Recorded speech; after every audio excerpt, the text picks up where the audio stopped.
Guys आता आम्ही चाललोय वॉकला करायला. आज वॉक करून मला असं वाटतं मी माझ्या घराच्या एरियामध्ये पहिल्यांदाच आली आहे. खूपच चांगली घरं आहेत इथे.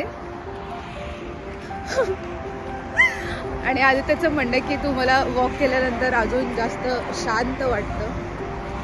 पण ऑलरेडी आमचं आयुष्य एनिवेज शांतच आहे.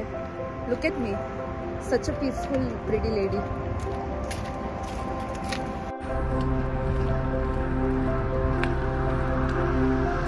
एक गोष्ट मला मी ऑब्झर्व केली इकडे शिफ्ट झाल्यानंतर, इकडे खूप जास्तच प्रिटी फ्लावर्स आणि ट्रीज आहेत. हे बघू शकताय तुम्ही बॅकयार्ड किंवा फ्रंट यार्ड मध्ये. जस्ट इथं खूप प्रिटी फ्लावर्स आहेत. Look at this, how pretty is this.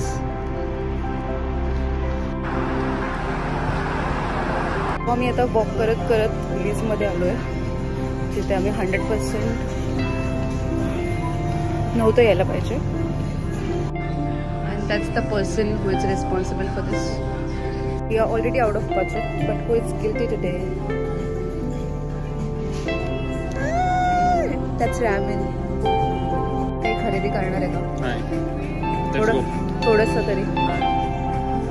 Update, आम्ही वुलीज मधनं काही नाही घेतलेलं आहे आणि that's such a win. Finally got something to look forward to, which is kimchi today. Walk end करतो. आमचा वॉक संपलेला आहे. घरी जाताना आम्ही ट्रॅमने जाणार आहे. Bye bye.